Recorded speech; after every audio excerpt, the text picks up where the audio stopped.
बताएं, राम से चल के राम पे आए। प्रेम कोई हम और न जाने, राम से रूठे राम से माने। राम सिया की करुण कहानी, एक है चंदन एक है पानी। राम सिया राम जय जय राम। राम सिया राम जय जय राम। राम राम दोस्तों, मैं हूँ रेनू भाटिया और आप सुन रहे हैं रब कथा presence Valmiki Ramayana as it is. ये है 98th एपिसोड, उत्तरकांड भाग 5। लौटते समय दुरात्मा रावण बड़े हर्ष में भरा था। उसने मार्ग में अनेक नरेशों, ऋषियों, देवताओं और दानवों की कन्याओं का अपहरण किया। वह राक्षस जिस कन्या अथवा स्त्री को दर्शनीय रूप सौंदर्य से युक्त देखता, उसके रक्षक बंधुओं का वध करके वह विमान पर बिठाकर रोक लेता था। इस प्रकार उसने नागों, राक्षसों, असुरों, मनुष्य, यक्षों, दानवों की भी बहुत सी कन्याओं को हर कर विमान पर चढ़ा दिया। उन सब ने एक साथ ही दुख के कारण नेत्रों से आंसू बहाना आरंभ किया। शोकाग्नि और भय से प्रकट होने वाले उनके आंसुओं की एक एक बूंद वहां आग की चिंगारी से बन पड़ती थी। जैसे नदियां सागर को भरती है, उसी प्रकार उन समस्त सुंदरियों ने भय और शोक से उत्पन्न हुए अमंगलजनक अश्रुओं से उस विमान को भर दिया। उनके केश बड़े बड़े थे, सभी अंग सुंदर और मनोहर थे। उनकी मुख की कांति पूर्ण चंद्रमा की छवि को लज्जित करती थी। सुंदर मध्य भाग वाली वे सभी सुंदरियां शोक और दुख और भय से त्रस्त और विहल थी। दशग्रीव के वश में पड़ी हुई वह शोकाकुल अबलाएं सिंह के पंजे में पड़ी हुई हिरनियों के समान दुखी हो रही थी। कोई सोचती थी कि क्या यह राक्षस मुझे खा जाएगा, कोई अत्यंत दुख से आर्त हो उस चिंता में पड़ी थी कि क्या यह निशाचर मुझे मार डालेगा। हाय, मेरे बिना मेरा नन्हा सा बेटा कैसा रहेगा, मेरी माँ की क्या दशा होगी और मेरे भाई कितने चिंतित होंगे। ऐसा कहकर वह शोक के सागर में डूब गई। हाय, अपने उन पतिदेव से बिछड़कर मैं क्या करूंगी। हे मृत्युदेव, मेरी प्रार्थना है कि तुम प्रसन्न हो जाओ और मुझ दुखिया को इस लोक से उठा लो। अहो, इस मनुष्य को धिक्कार है, इससे बढ़कर अधम दूसरा कोई लोक नहीं होगा, क्योंकि यहाँ इस बलवान रावण ने हमारे दुर्बल पतियों को उसी तरह नष्ट कर दिया जैसे सूर्यदेव उदय लेने के साथ ही नक्षत्रों को अदृश्य कर देते हैं। इस दुरात्मा पराक्रम इसकी तपस्या के सर्वथा अनुरूप है, परंतु यह पराय स्त्रियों के साथ जो बलात्कार कर रहा है, यह दुष्कर्म इसके योग्य कदापि नहीं है। उन श्रेष्ठ सती सावधी नारियों ने जब ऐसी बातें कह दी, उस समय आकाश में देवताओं की दुदुम्बियां बज उठी और वहां फूलों की वर्षा होने लगी। पतिव्रता साध्वी स्त्रियों की इस तरह शाप देने पर रावण की शक्ति घट गई और वह निस्तेज सा हो गया और उसने मन में उद्विग्न सा होने लगा। इस प्रकार उनका विलाप सुनते ही राक्षस और रावण ने निशाचरों द्वारा सकृत हो लंकापुरी में प्रवेश किया। उस समय इच्छानुसार रूप धारण करने वाली भयंकर राक्षसी शूर्पणखा, जो रावण की बहन थी, सहसा सामने आकर पृथ्वी पर गिर पड़ी। रावण ने अपनी उस बहन को उठाकर सांत्वना दी और पूछा, भद्रे, तुम अभी मुझसे शीघ्रता पूर्वक कौन सी बात कहना चाहती थी। शूर्पणखा नेत्रों में आंसू भरे थे, उसकी आंखें रोते रोते लाल हो गई थी। वह बोली, राजन, तुम बलवान हो, इसलिए न तुमने मुझे बलपूर्वक विधवा बना दिया है। राक्षस राज, तुमने रणभूमि में अपने बल पराक्रम से 14,000 लाख के नामक दैत्यों का वध कर दिया। तात उनमें मेरे लिए प्राणों से भी बढ़कर आदरणीय मेरे महाबली पति भी थे, तुमने उन्हें भी मार डाला। तुम नाम मात्र के भाई हो, वास्तव में मेरे शत्रु निकले। राजन, सगे भाई होकर भी तुमने स्वयं ही अपने हाथों मेरे पतिदेव का वध कर डाला। अब तुम्हारे कारण मैं वैधव्य शब्द का उपयोग करूंगी, विधवा कहलाऊंगी।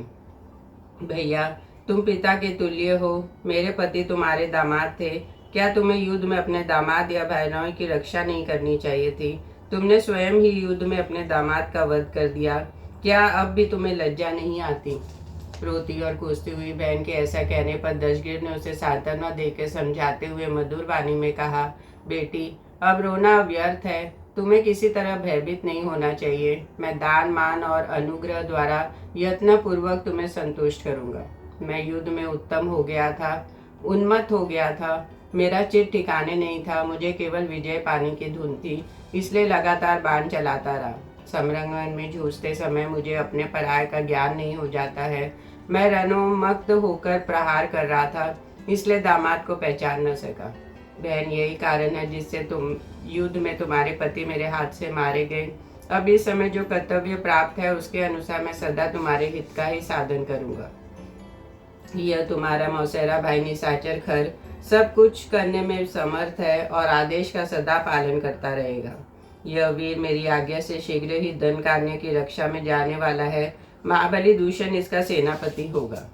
वहाँ शूरवीर खर सदा तुम्हारे आज्ञा का पालन करेगा और इच्छानुसार रूप धारण करने वाले राक्षसों का स्वामी होगा। ऐसा कहकर दशगिर ने 14,000 पराक्रमशाली राक्षसों की सेना को खर के साथ जाने की आज्ञा दी। उन भयंकर राक्षसों से घिरा हुआ खर शीघ्र ही दंडकारण्य में आया और निर्भय होकर वहाँ का अंकटक राज्य भोगने लगा। उसके साथ स्वरूप नखा भी वहाँ दंडकारण्य में रहने लगी। खर को राक्षसों की भयंकर सेना देखकर और बहन को धीरज बंधाकर रावण बहुत प्रसन्न और स्वस्थ चित्त हो गया। तदनंतर बलवान राक्षसा रावण लंका के निकुंभिला नामक उत्तम उपवन में गया। उसके साथ बहुत से सेवक भी थे। रावण अपनी शोभा एवं तेज से अग्नि के समान प्रज्वलित हो रहा था। उसने निकुंभिला में पहुंचकर देखा एक यज्ञ हो रहा है जो सैकड़ों युगों से व्याप्त और सुंदर देवालयों से सुशोभित है। फिर वह उसने अपने पुत्र मेघनाथ को देखा जो काला मृग चर्म पहने हुए तथा कमंडलू शिखा और ध्वज धारण किए हुए भयंकर जान पड़ता था। वहां पहुंचकर लंकेश्वर ने उससे कहा, बेटा ये क्या कर रहे हो, ठीक ठीक बताओ। मेघनाथ यज्ञ के नियमानुसार मौन रहा। उस समय पुरोहित महातेजस्वी दिग्विजय शुक्राचार्य ने, जो यज्ञ संपत्ति के समृद्धि के लिए वहां आए थे, राक्षस शिरोमणि रावण से कहा, राजन मैं सब बातें बता रहा हूँ, ध्यान से सुनिए। आपके पुत्र ने बड़े विस्तार के साथ 7 यज्ञों का अनुष्ठान किया है।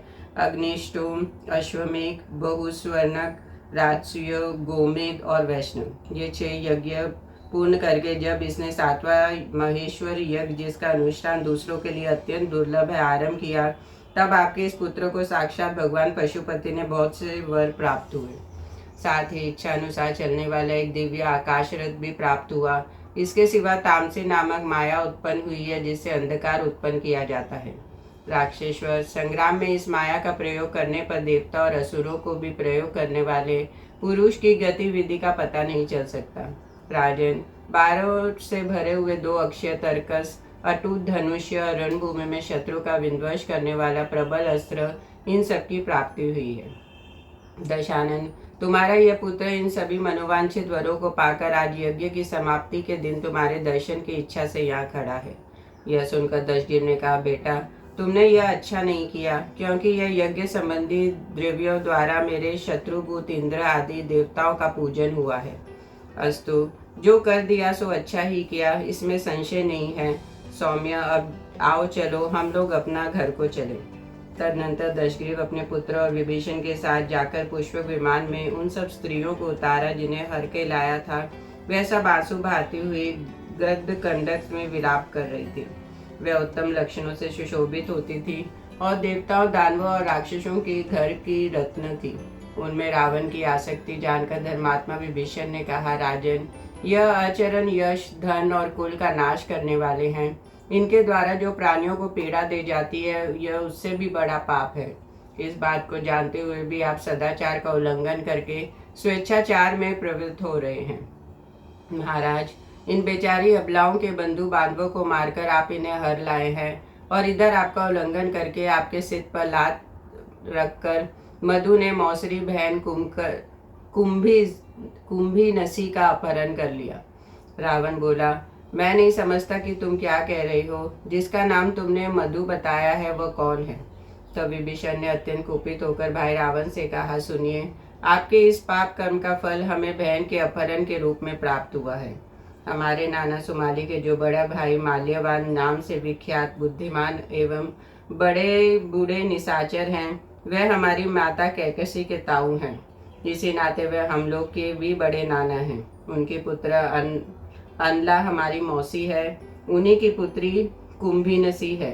हमारी मौसी अनला के बेटी होने से यह भी कुंभनसी हम सब भाइयों की धर्मतः बहन होती है। राजन, आपका पुत्र मेघनाथ जब यज्ञ पर तत्पर हो गया, वह तपस्या करके पानी के भीतर रहने लगा। और महाराज भैया कुंभकर्ण भी जब नींद का आनंद लेने लगे, उस समय महाबली राक्षस मधु ने यहाँ आकर हमारे आदरणीय मंत्रियों को, जो राक्षसों में श्रेष्ठ थे, मार डाला और कुंभनसी का अपहरण कर लिया। महाराज, यदि कुंभनसी अंतपुर में भली भांति सुरक्षित थी, तो भी उसने आक्रमण करके बलपूर्वक उसका अपहरण कर लिया।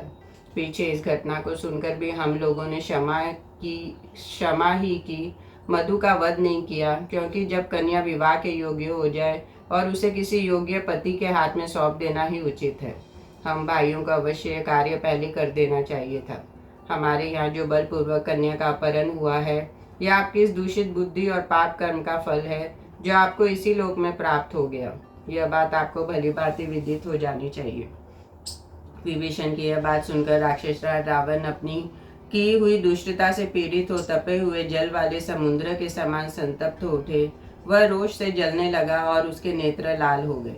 वह बोला, मेरा रथ शीघ्र ही जोतकर आवश्यक सामग्री से सुसज्जित किया जाए। मेरे शूरवीर सैनिक रण यात्रा के लिए तैयार किए जाए।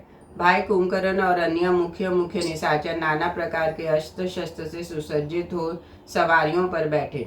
आज रावण भय का न मानने वाला मधु का समरंगन में वध करके मंत्रियों के साथ लिए युद्ध की इच्छा से देवलोक की यात्रा करूंगा। रावण की आज्ञा से युद्ध में उत्साह रखने वाले श्रेष्ठ राक्षसों की 4000 अक्षौहिणी सेना नाना प्रकार के अस्त्र शस्त्र लिए शीघ्र लंका के बाहर निकली। मेघनाथ समस्त सैनिकों के साथ लेकर सेना के आगे आगे चला। रावण बीच में था और कुंभकर्ण पीछे पीछे चलने लगा। विभीषण धर्मात्मा थे, इसलिए वह लंका में ही रहकर धर्म का आचरण करने लगे। शेष सभी महाभाग निशाचर मधुपुर की ओर चल पड़े। रावण को देवलोक पर आक्रमण करते देख सैकड़ों दैत्य भी उनके पीछे पीछे चले, जिनका देवताओं के साथ बैर बंध गया था। मधुपुर में पहुंचकर दशमुख रावण वहां कुंभनसी को तो देखा, किंतु मधु का दर्शन उसे नहीं हुआ। उस समय कुंभनसी ने भयभीत हो हाथ जोड़कर राक्षस राज के चरणों पर मस्तक रख दिया। तब राक्षस प्रवर रावण ने कहा, डरो मत। फिर उसने कुंभनसी को उठाया और कहा, मैं तुम्हारे कौन सा प्रिय कार्य करूं? वह बोली, दूसरों को मान देने वाले राक्षस राज महाभाव, यदि आप मुझ पर प्रसन्न हैं तो आज यहाँ मेरे पति का वध न कीजिए, क्योंकि कुल वधुओं के लिए वैवध्य समान दूसरा कोई भय नहीं कहलाता। वैधव्य ही नारी के लिए सबसे बड़ा भय और सबसे महान संकट है। राजेंद्र, आप सत्यवादी हो, आप अपनी बात सच्ची करें। मैं आपसे पति के जीवन की भीख मांगती हूँ। आप मुझ दुखिया बहन की ओर देखिए और मुझ पर कृपा कीजिए। महाराज, आपने स्वयं ही मुझे आश्वासन देकर कहा था कि डरो मत। अब अपनी उसी बात के लाज रखिए। यह सुनकर रावण प्रसन्न हो गया। वह वहां खड़ी हुई अपनी बहन से बोला, तुम्हारा पति कहाँ है? उन्हें शीघ्र मुझे सौंप दो, मैं उन्हें साथ लेकर देवलोक पर विजय के ले जाऊंगा। तुम्हारे प्रति करुणा और सौहार्द के कारण मैंने मधु के वध का विचार छोड़ दिया है। रावण के ऐसा कहने पर राक्षस कन्या कुंभनसी अत्यंत प्रसन्न सी होकर अपने सोए हुए पति के पास गई और उस निशाचर को उठाकर बोली, राक्षस प्रवर, मेरे भाई महाबली दशग्रीव पधारे हैं और देवलोक पर विजय पाने की इच्छा लेकर यहाँ जा रहे हैं। इस कार्य के लिए आपको भी सहायक बनाना चाहते हैं। अंत आप अपने बंधु बांधवों के साथ इनकी सहायता के लिए जाइए। मेरे नाते आप पर इनका स्नेह है। आपको जमाता मानकर यह आपके प्रति अनुराग रखते हैं। अंत आपको इनका कार्य करना चाहिए।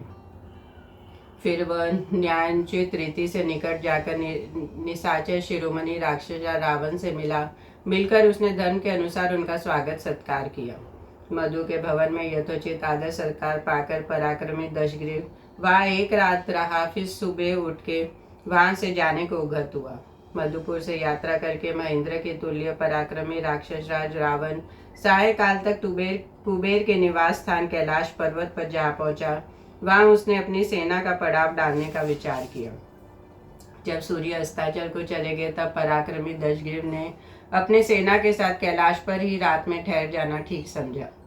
फिर कैलाश के ही समान श्वेत कांति वाले निर्मल चंद्रदेव का उदय हुआ और नाना प्रकार के अस्त्र शस्त्रों से सुसज्जित निशाचरों की वह विशाल सेना गाढ़ निद्रा में निमग्न हो गई।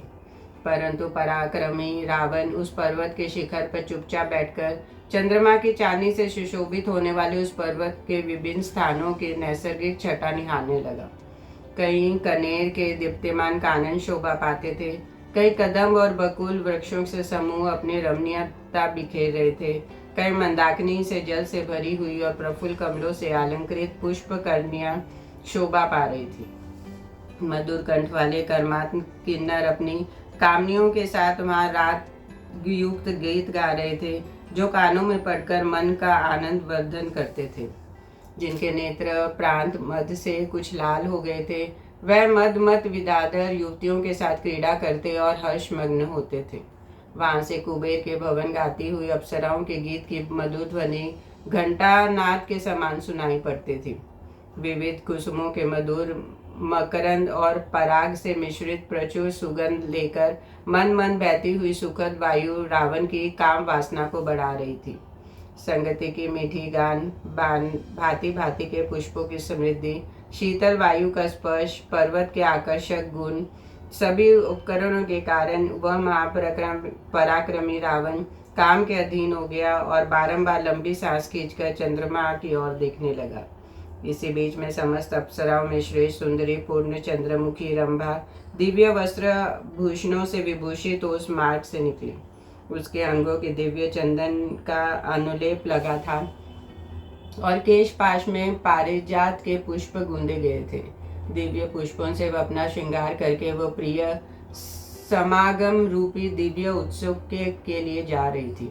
मनोहर नेत्र और कांची की लड़ियों से विभूषित पीन जदन स्थल को वह रति के उत्तम उपहार के रूप में धारण किए हुए थी।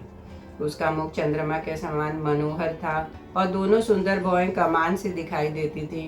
वह सजल जलधारा के समान नील रंग की साड़ी पहने अपने अंगों को ढके हुए थी। उसके दोनों हाथ ऐसे कोमल थे मानो नए नए पल्लव हों। वह सेना के बीच में होकर जा रही थी। अंत रावण ने उसे देख लिया। देखते ही वह कामदेव के बाणों का शिकार हो गया और खड़ा होकर उसने अत्यंत जाती हुई रंभा का हाथ पकड़ लिया। बेचारी अबला लाज में पड़ गई, परंतु वह निशाचर मुस्कुराता हुआ उससे बोला, वरारोहे, कहाँ जा रही हो? किसकी इच्छा पूर्ण करने के लिए स्वयं ही चल पड़ी हो? किसके भाग्योदय का समय आया है जो तुम्हारा उपभोग करेगा?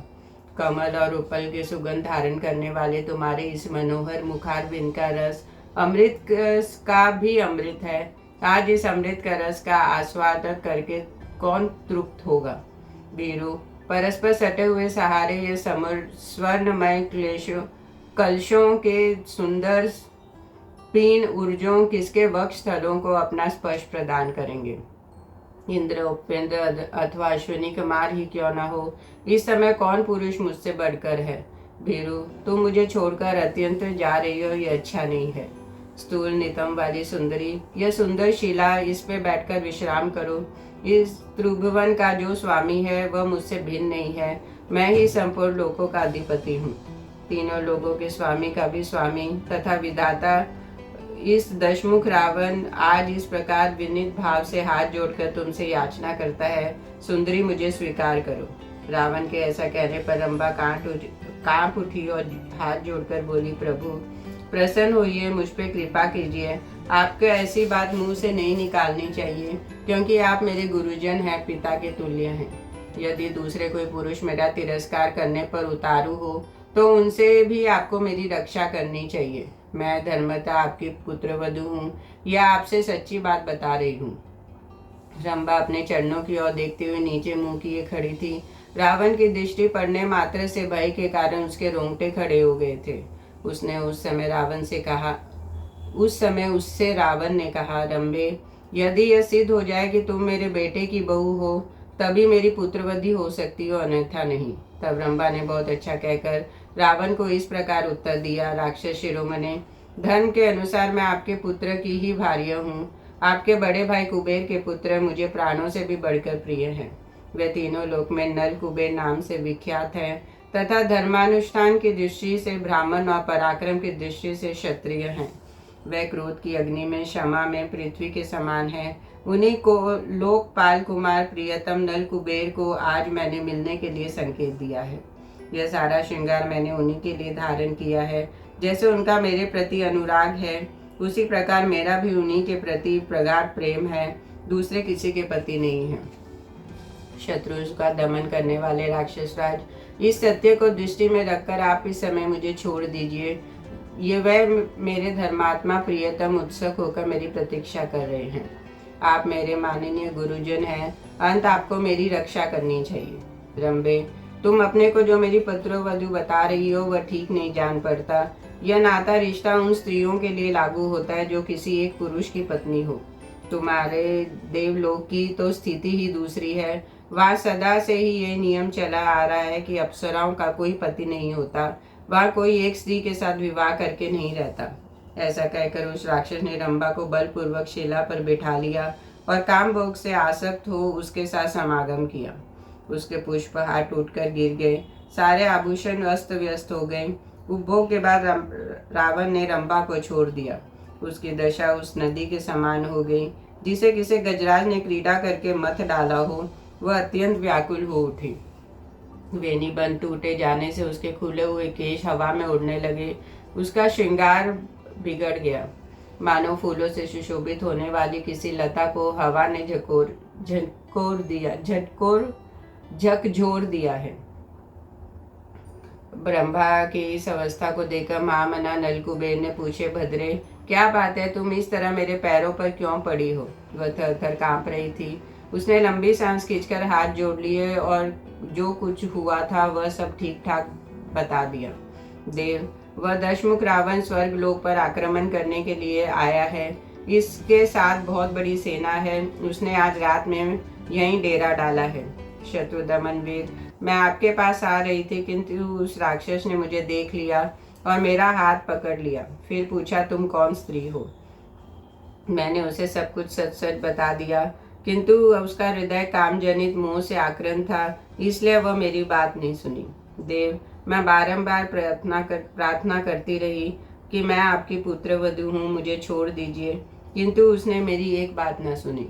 उत्तम व्रत का पालन करने वाले प्रियतम, इस बेबसी की दशा में मुझसे जो अपराध बन गया है उसे आप क्षमा करें। सौम्य, नारी अबला होती है, उसमें पुरुष के बराबर शारीरिक बल नहीं होता। यह सुनकर वैश्रवन कुमार नल कुबेर को बड़ा क्रोध हुआ। रंभा पर किए गए उस महान अत्याचार को सुनकर उन्होंने ध्यान लगाया। उस समय दो ही घड़ी में रावण की उस क्रूरता पूर्वक जानकर वैश्रवन पुत्र नल कुबेर ने नेत्र क्रोध से लाल हो गए और उन्होंने अपने हाथ में जल लिया। जल लेकर पहले विधि पूर्वक आचमन करके नेत्र आदि सारी इंद्रियों को स्पर्श करके अनंतर उन्होंने राक्षस राज को बड़ा भयंकर श्राप दिया। वह बोले, भद्रे, तुम्हारी इच्छा न रहने पर भी रावण ने तुम पर बलपूर्वक अत्याचार किया है। अंत आज से दूसरी किसी ऐसी युवती को समागम नहीं कर सकेगा जो उसे चाहती न हो। यदि वह काम पीड़ित होकर उसे न चाहने वाली युवती पर बलात्कार करेगा तो तत्काल ही उसके मस्तक के 7 टुकड़े हो जाएंगे। नल कुबेर के मुख से प्रज्वलित अग्नि के समान दग्ध कर देने वाले इस शाप के निकलते ही देवताओं की दुदुम्बियां बज उठी और आकाश से फूलों की वर्षा होने लगी। ब्रह्मा आदि सभी देवता को बड़ा हर्ष हुआ। रावण के द्वारा की गई लोक की सारी दुर्दशा को और उस राक्षस की मृत्यु को भी जानकर ऋषियों तथा पितरों को बड़ी प्रसन्नता हुई। उस रोमांचकारी शाप को सुनकर दशग्रीव ने अपने को न चाहने वाली स्त्रियों के साथ बलात्कार करना छोड़ दिया। वह जिन जिन पतिव्रता स्त्रियों को हर कर ले गया था उन सबके मन को नल कुबेर का दिया वह शाप बड़ा प्रिय लगा। उसे सुनकर वह सबके सब बहुत प्रसन्न हुई। सब ओर से आती हुई राक्षस सेना का कोलाहल देवलोक में ऐसे जान पड़ता था मानो महासागर के मथे जाने का शब्द प्रकट हो रहा हो। रावण का आगमन सुनकर इंद्र अपने आसन से उठ गए और अपने पास आए हुए समस्त देवताओं से बोले उन्होंने आदित्यों, वसुओं, रुद्रों, साध्यों तथा मद्रुग्नों से कहा, तुम सब लोग दुरात्मा रावण के साथ युद्ध करने के लिए तैयार हो जाओ। इंद्र के ऐसे कहने पर युद्ध के उन्हीं के समान पराक्रम प्रकट करने वाले महाबली देवता कवच और कवच आदि धारण करके युद्ध के लिए उत्सुक हो गए। देवराज इंद्र रावण का भय हो गया था। अंत में दुखी हो भगवान विष्णु के पास गए और इस प्रकार बोले, विष्णुदेव, मैं राक्षस रावण के लिए क्या करूं? अहो, यह अत्यंत बलशाली निशाचर मेरे साथ युद्ध करने के लिए आ रहा है। वह केवल ब्रह्मा जी के वरदान के कारण प्रबल हो गया है, दूसरे किसी हेतु से नहीं। कमल योनि ब्रह्मा जी ने जो वर दिया है उसे सत्य करना हम सब लोगों का काम है। अंत जैसे पहले आपके बल का आश्रय लेकर मैंने नमुची, वत्रासुर, बलि नामक नरक और शंबर आदि असुरों का वध कर डाला था, उसी प्रकार इस समय भी इस असुर का अंत हो जाए, ऐसा कोई उपाय कीजिए। मधुसूदन, आप देवताओं के भी देवता एवं ईश्वर हैं। इस चराचर त्रिभुवन में आपके सिवा दूसरा कोई ऐसा नहीं है जो हम देवताओं को सहारा दे सके। आपकी ही नाभि कमल से जगत की उत्पत्ति हुई है। आप ही सनातन देव श्रीमान नारायण हैं। आपने ही इन तीनों लोकों को स्थापित किया है और आपने ही मुझे देवराज इंद्र बनाया है। इसलिए देवादिदेव, आप ही मुझे ऐसा कोई अमोघ उपाय बताइए जिससे मेरा विजय हो। इंद्र के ऐसा कहने पर भगवान नारायण देव बोले, देवराज, तुम्हें भय नहीं करना चाहिए। मेरी बात सुनो। पहली बात तो ये कि इस दुष्टात्मा रावण को संपूर्ण देवता और असुर मिलकर भी न तो मार सकते हैं न परास्त कर सकते हैं, क्योंकि वरदान पाने के कारण इस समय वह दुर्जय हो गया है। अपने पुत्र के साथ आया हुआ उस उत्कंठ बलशाली राक्षस सब प्रकार से महान पराक्रम प्रकट करेगा, यह बात मुझे अपने स्वाभाविक ज्ञान दृष्टि से दिखाई दे रही है।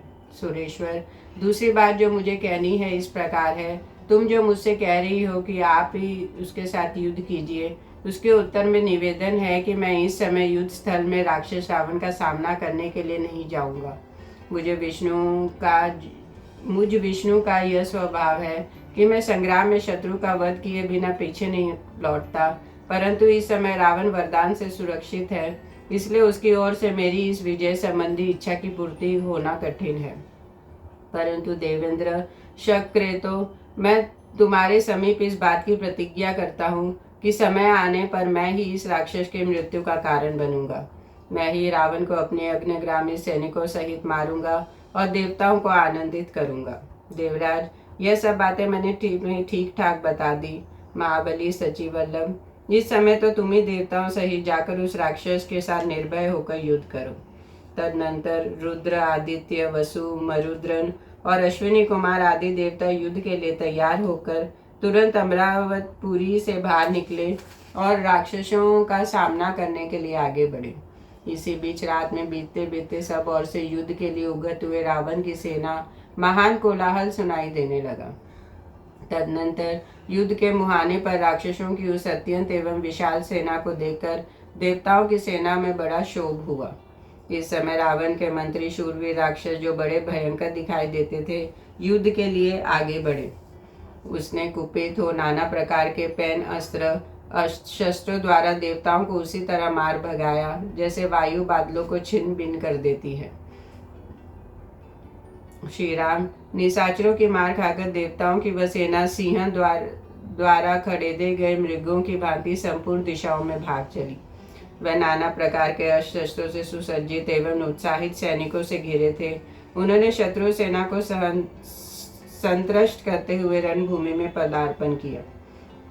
फिर तो देवताओं का राक्षसों के साथ घोर युद्ध होने लगा।